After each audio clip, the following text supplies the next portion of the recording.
The combine is officially on. It's been on for a few days, but now it's getting serious. Defensive linemen, linebackers on the field, working out, running 40 times, getting measured up, who are confirmed and maybe removed as fits for the San Francisco 49ers based on those combine measurements. And after pondering, after sleeping on it, our thoughts on General Manager John Lynch's comments about a potential Brandon Aiyuk trade. All that and more coming up on today's Locked On 49ers.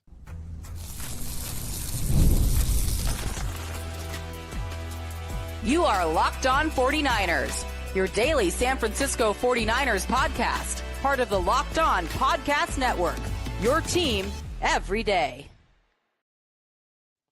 Welcome to Locked On 49ers. Brian Peacock and Eric Crocker at BD Peacock at Crocky209.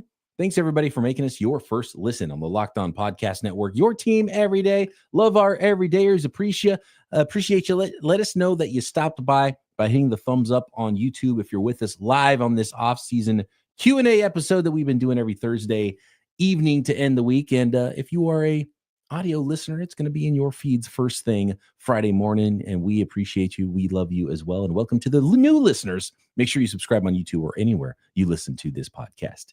Today's episode of Locked On 49ers is brought to you by FanDuel. Right now, new FanDuel customers can get $150 in bonus bets if your first $5 bet wins. Just go to FanDuel.com to get started. All right, Croc. Let's start with the Brandon Aiyuk stuff. There's a lot of combine conversations. I want to get into some of these prospects. But after sleeping on it, and we teased it that we were going to talk about it a little more, and I know we've been asked about it, and kind of some dumbfounding comments from Kyle, or not from Kyle Shanahan. He's not at the combine. A lot of people making a big deal about that. We can talk about that if you want to. I think that's irrelevant. Like, yeah, he's fine. Yeah. To be honest with you, a lot of the 49ers' weird picks and misses have more of Kyle Shanahan's fingerprints on it. So just, Kyle, we'll see you at rookie minicamp. Let the scouting department do their thing, right? That's the way I look at it. Yeah. I don't think there's a big problem with him not being at the combine. John Lynch is at the combine. He spoke with reporters on Wednesday.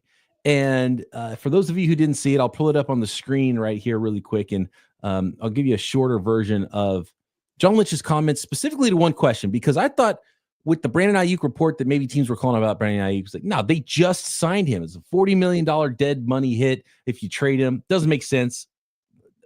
It's a non-story.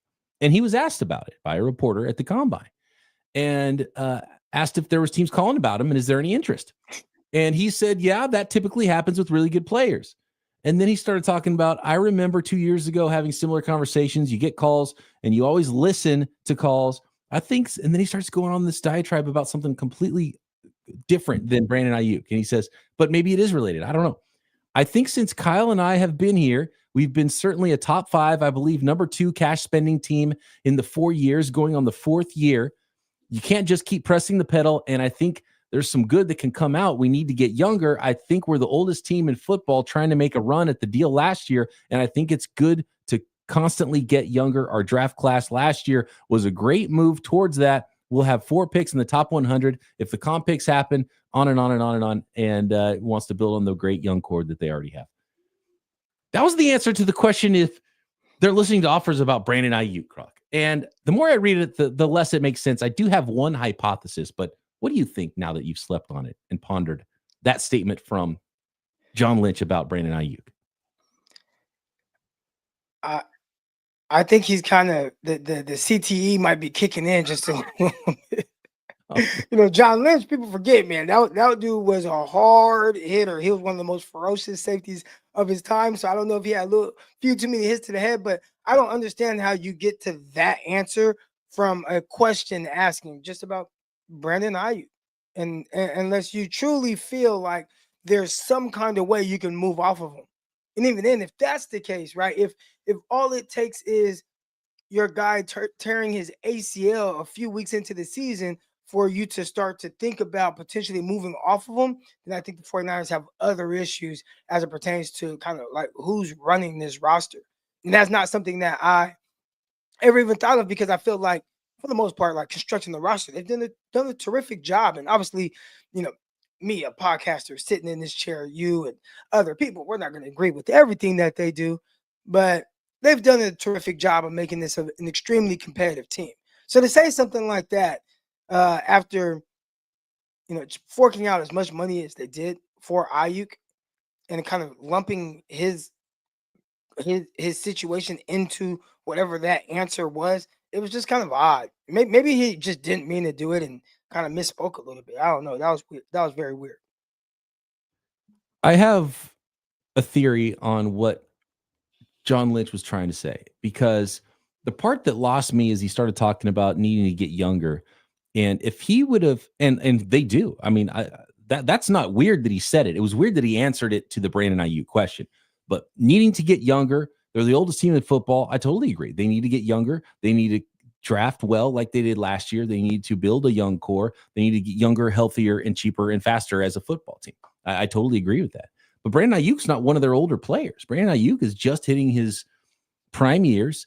He went to school with his college teammate was a rookie last year in Ricky Pearsall. Like, they were college teammates. He's only like 2 years older than Ricky Pearsall, or he might only be like 1 year older than Ricky Pearsall.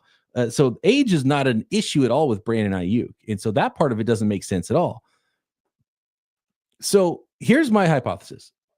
What I think John Lynch was trying to say there is that, yeah, we have good players and teams call about good players. And Kyle and I are always willing to listen to those offers. And then he goes on to explain why he's listening to offers. I think the response isn't about Brandon Aiyuk necessarily, although clearly he was willing to listen to offers on Brandon Aiyuk from that statement. I think what he's trying to do is, that statement was a message to the other 31 teams in the NFL to call the 49ers, that players are available. Expensive old players specifically are available. And whether it's Brandon Aiyuk, Debo, we already know they're talking trade with him. I don't know what other player it could be. Could it be George Kittle?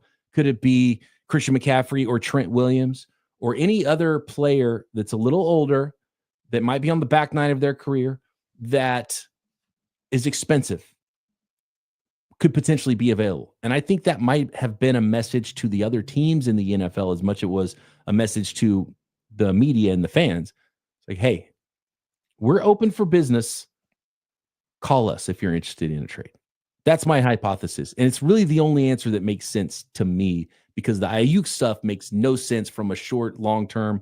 What were they doing last year? What is actually even the plan sense? Because trading Aiyuk after signing him 6 months ago is not something that a functional front office and team would do. So he kind of, it was an accident lumping Aiyuk into that whole thing, essentially. I think that might be, but here's the other thing with that, right? Like, all right, you accidentally said it with Aiyuk and including him into that. Maybe you didn't mean to, but your actions, even with older guys, like you're in a contract, you're going to restructure or add, give an extension to George Kittle, one of your older players. You're going to, continue. Hey, Trent Williams, he's coming back this year. You just paid him more money last year. Maybe you didn't have to pay him more money. So you can talk about getting younger or trying to get younger and having some of these older players, but you continue to contribute to whatever you're saying the issue potentially is. High-priced guys who are getting older. I think you need those guys, but yeah. I'm just saying, like, that's what they're doing, though. If that's what he's saying is the issue and what they're trying to get out from underneath. And Aiyuk wouldn't even be one of those players. He's somebody that you can build around, that can be around for a while and be a good player, and we'll see what happens with the ACL, which he said was ahead of schedule. So I think what he was trying to say is the Aiyuk answer was, yes, people called about Aiyuk because he's a good player. And then the rest of the answer was about everybody else on the team, that there could be people available, that they have to get younger. But that part and Brandon Aiyuk don't make sense together. And it still would dumbfound me if they were to trade him and seriously be listening to offers, unless they get some kind of massive offer that they weren't getting last year for Brandon Aiyuk. I just don't understand how you lump Aiyuk into that. Now, there's some fans, there's a lot of people, right, that play that you wanted out of your high-priced guy. He held out, paid a bunch of money for him. He ended up tearing his ACL. Right? So fans are kind of upset about that whole thing. Kind of have a salty spot for Aiyuk right now. I get it. I understand, but the general manager, you got to answer that a little bit different. Yeah, it was a strange answer, man. And it might be something to the effect of, and Kawakami kind of wrote about this a little bit last week. They might just be tired of their pain in the ass wide receivers that they've done a bunch of stuff with, that have both asked for trades, and they might just be over it at a certain extent too. I don't know.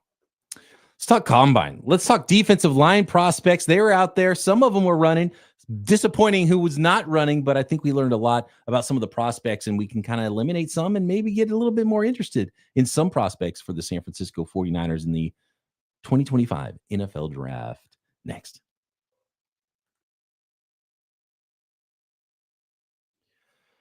Today's episode of Locked On 49ers brought to you by FanDuel, America's #1 sports book. And when the NBA action tips off, there's no better place to get in on it than FanDuel. With FanDuel, you can place live bets throughout the game. So even if you miss the opening tip-off, you can still bet on that fourth quarter comeback.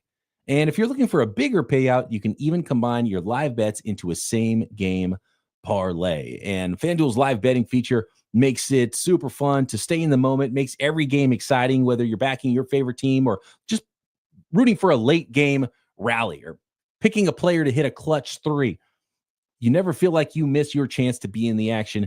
Even if you're a football fan, you can find that basketball, the tournament's coming up. You got Major League Baseball getting started very soon as well. And of course, tons of ways to bet on the NFL, even in the offseason, including draft props. The app is super easy to use, and when you win, you get paid instantly. And right now, new FanDuel customers can get $150 in bonus bets if your first $5 bet wins. Just visit FanDuel.com to join today. That's FanDuel.com for your shot at $150 in bonus bets. Make every moment more with FanDuel, the official sports betting partner of the NBA.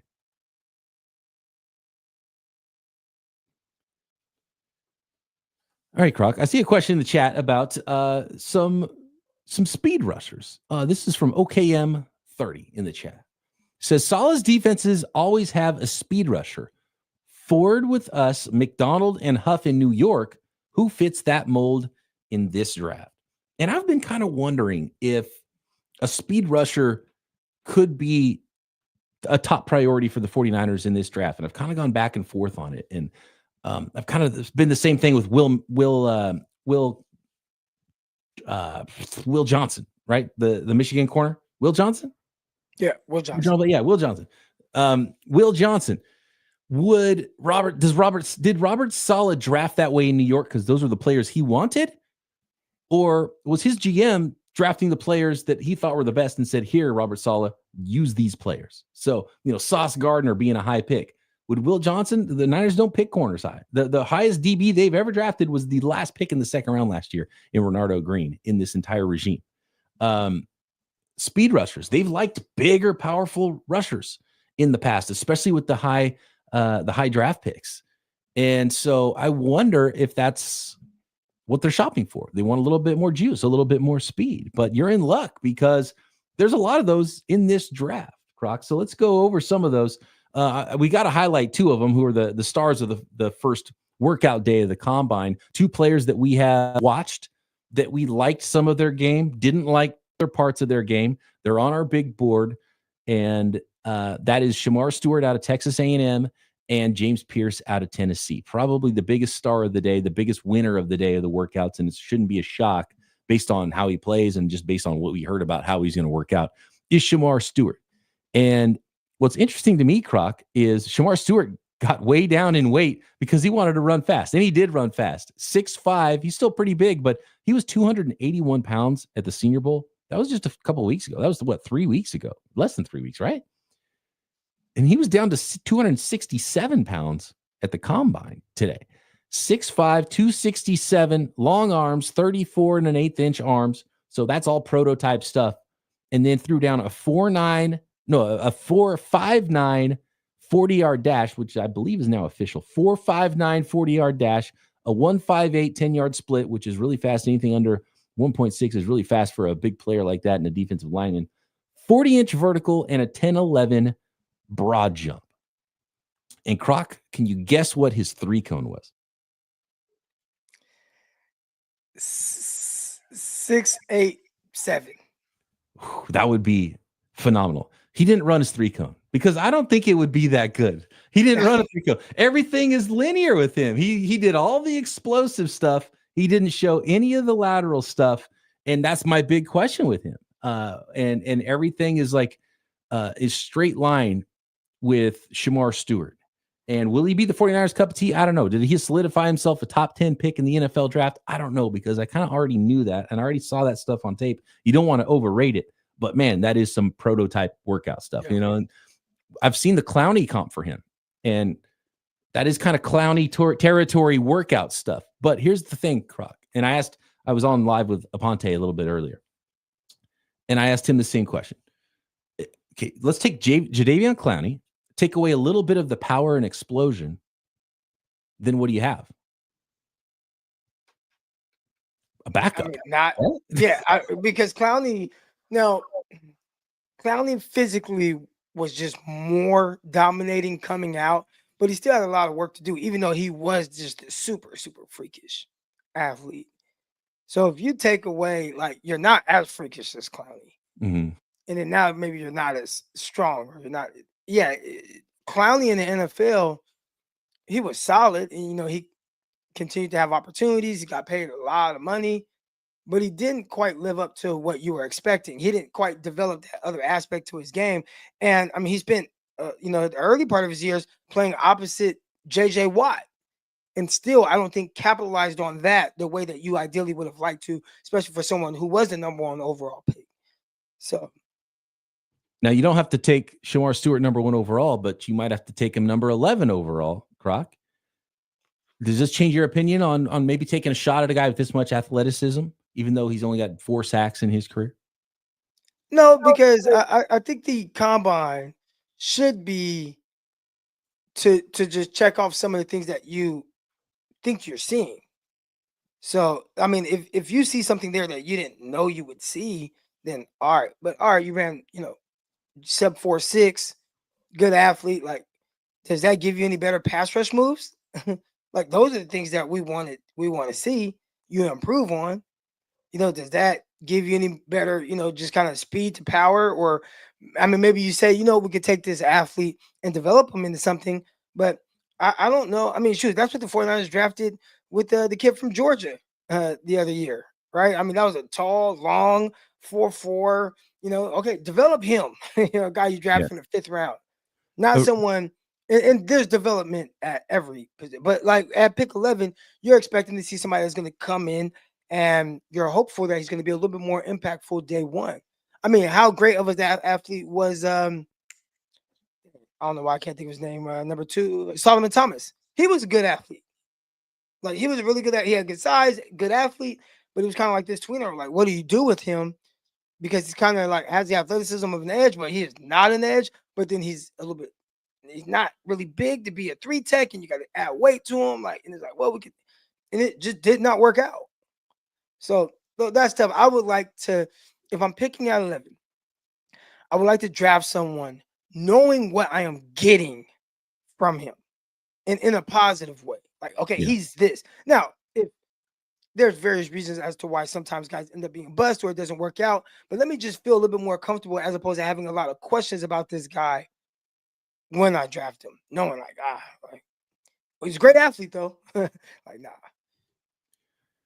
nah. James Pearce, as pointed out in the chat, might be one of those speed rushers for the San Francisco 49ers that could be there. And to be honest with you, I hope Shemar Stewart stock did skyrocket to the point where he goes in the top 10 before the San Francisco 49ers, because that'll push another player down to the 49ers. Because I have some concerns about Shemar Stewart, and I do think that there's some issues with him that are not going to be fixed in the NFL, like him being able to turn the corner and keeping his feet and having any sort of a counter or a move at all, or he just has nothing at the top of his rushes, even though he has an immediate advantage with his explosion and his burst off the line of scrimmage. Another guy with burst is James Pearce, and he's another guy that we're like, I think you and I have Shemar Stewart, not counting any quarterbacks, and there's some other prospects we haven't watched yet, but Shemar Stewart's in our 3rd tier of guys, like in the 20s somewhere.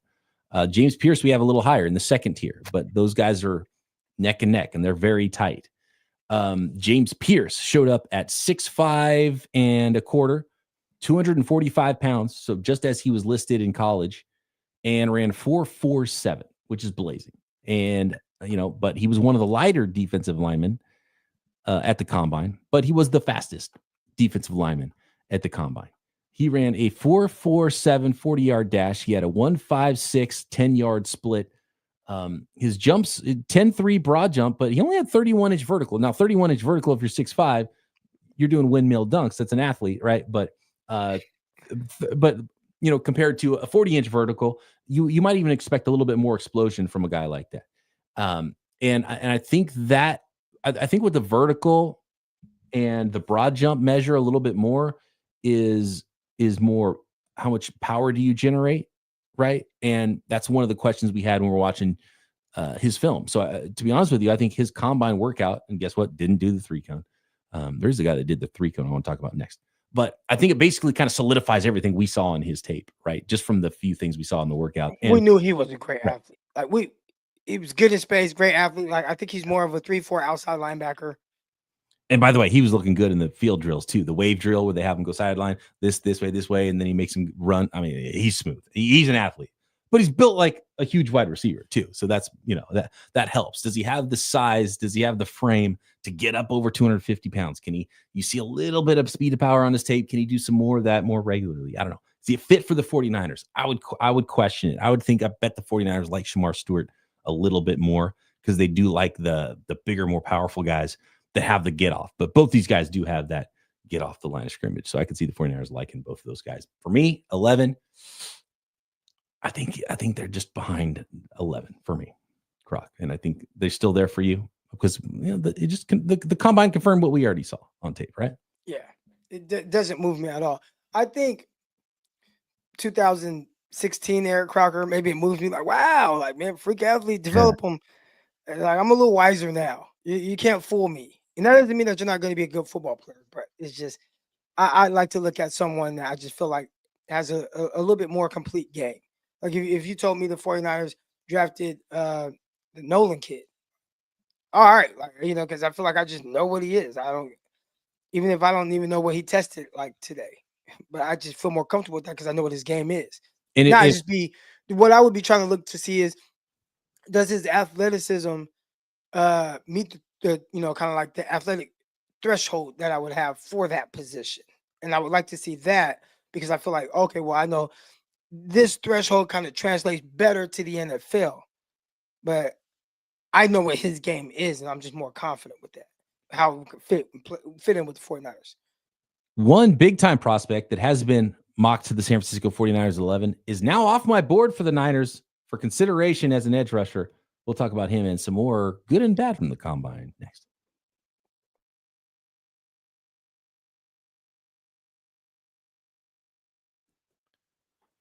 So Jalon Walker, I talked about the combine being really big for Jalon Walker because he's going to transition. In my opinion, I thought he was going to transition from off-ball linebacker to a more full-time edge rusher in the NFL.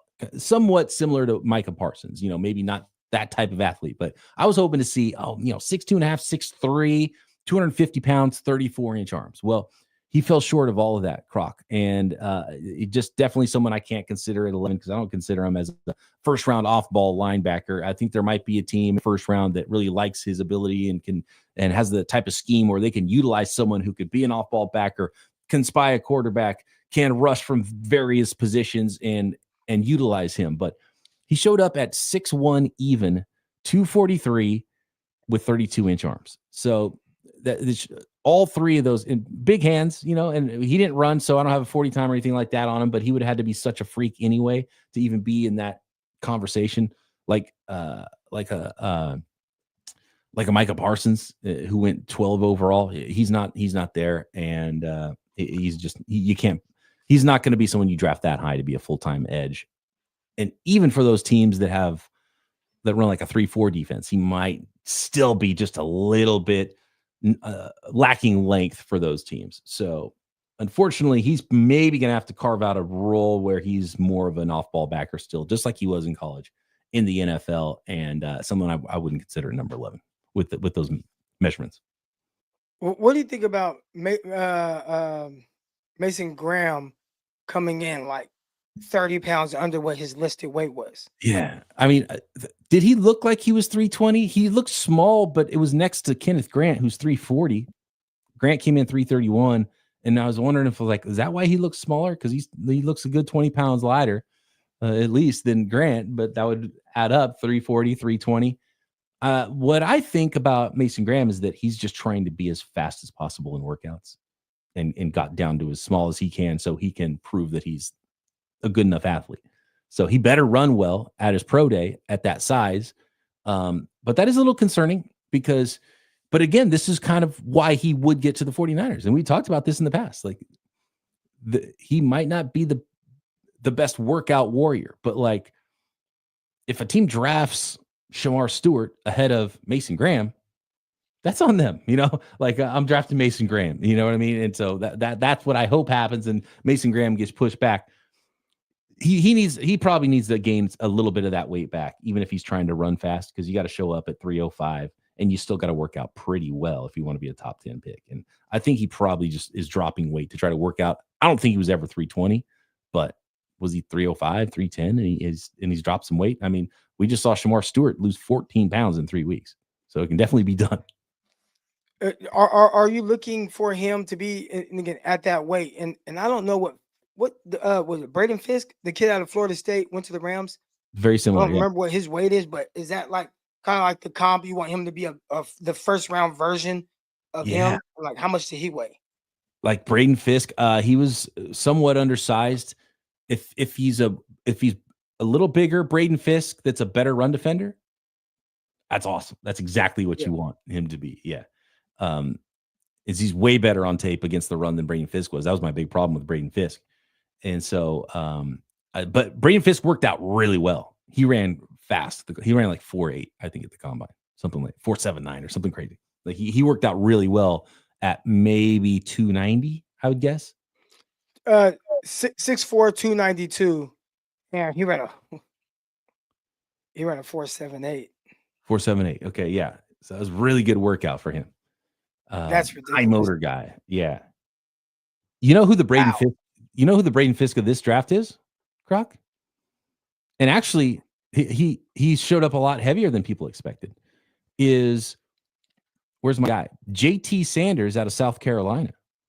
He was listed in the 280s, and he plays like that. And he's, not a power interior defensive tackle, but a really good pass rusher. And by the way, he's coming up in our on our queue of players that we're going to do deep dives on here pretty soon, because I think he would be a really good fit for the 49ers in the second round if they don't go defensive tackle in the first round.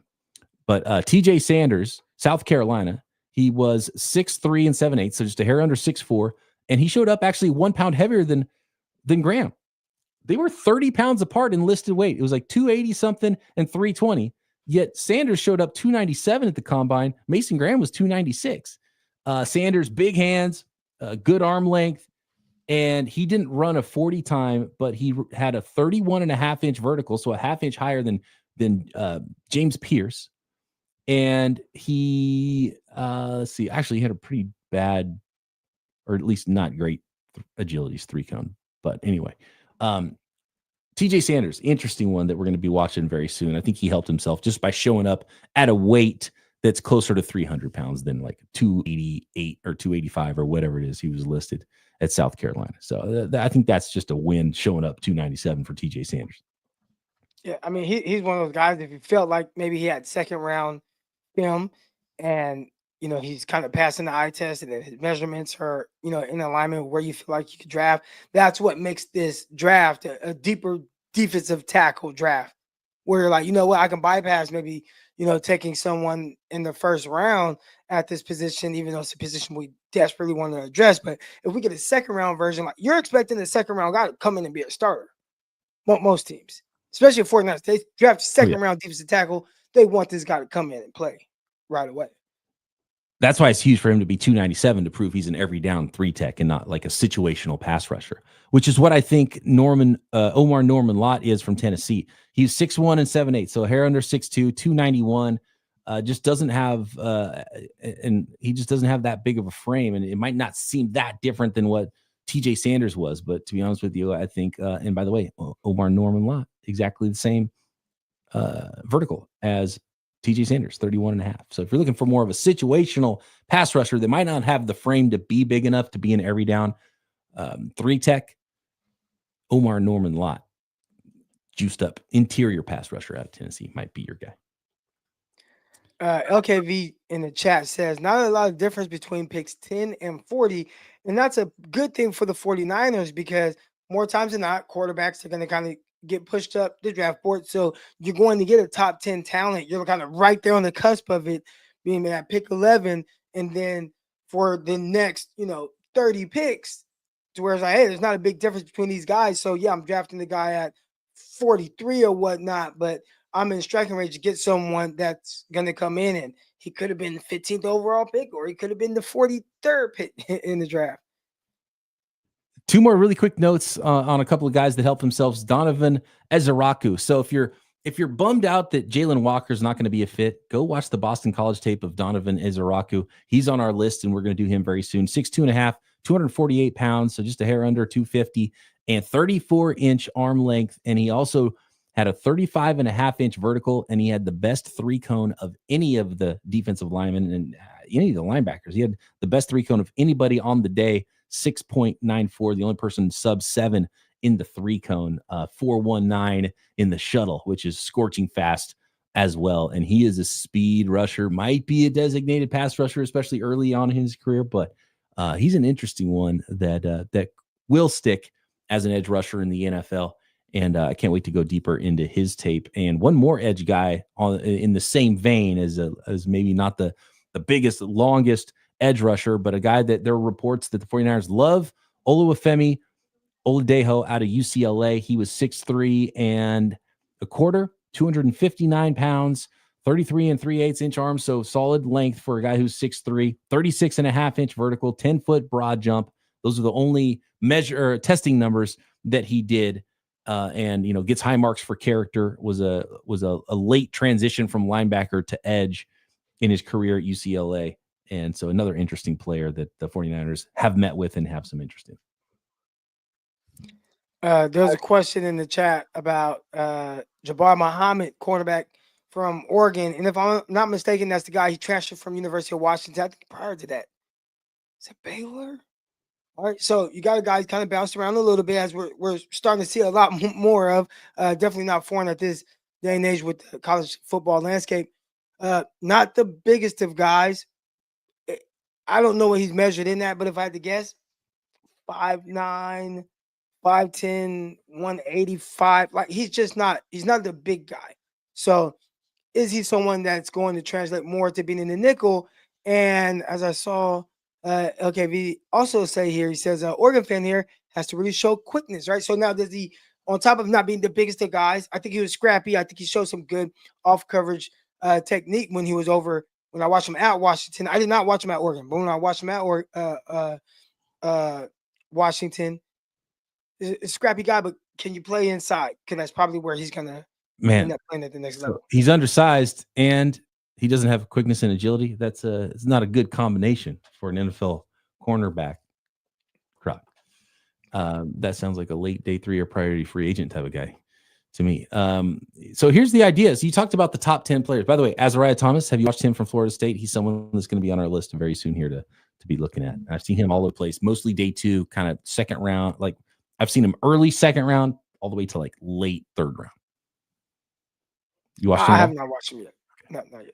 But I've seen a lot of people talk highly of him, but I'm pretty sure that's somebody that's going to be on our list soon. And then, we'll have full in-depth detailed breakdown. And some of it's kind of cool. What I will try not to do is I'll try not to know what any of his combine stuff is. I'll try to kind of keep a blind eye to all that. So I don't get blinded by, like, if he tests out of this world, now I want to like him more. I want the film to tell me everything. And then, so hopefully I don't catch any of that on social media. It's too late, Croc. You can't get it out of your mind. I know. Now here, man. You're gonna hear about it all the times.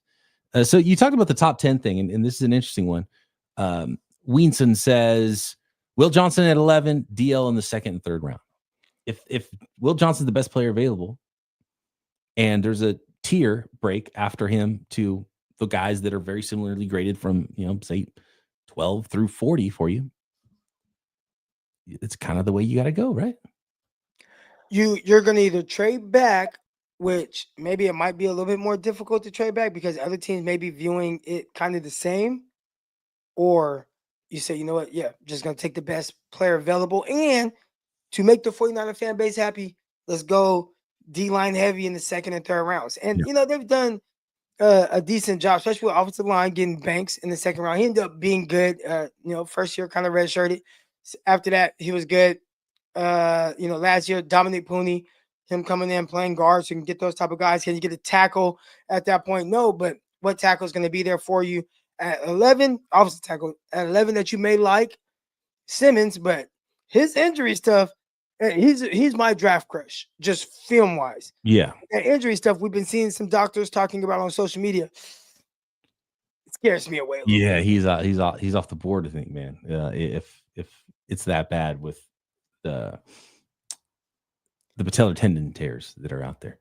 LKV last one says sleeper pick Malachi Starks, safety out of Georgia at 11. Croc, what do you think? I automatically compare him to some of the guys that I just really liked. Matter of fact, maybe we won't have to go safety. Juan Thornhill, I loved him coming out. Now he had the torn ACL, so things, and I think he did that his rookie year.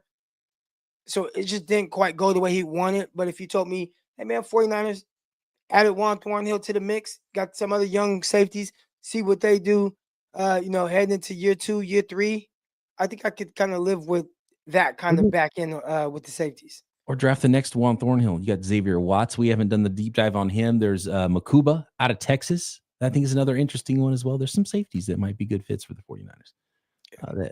And so a lot of work still to be done, a whole lot of workouts to be done at the Combine. Croc and I will have it all covered for you on Monday, post-Combine. And, of course, every day we'll break down the San Francisco 49ers, all the rumors, all the news, all the trades, all the free agents, and, of course, the NFL draft. So make sure you are subscribed on YouTube and everywhere you get your podcasts. Back Monday right here. Locked On 49ers.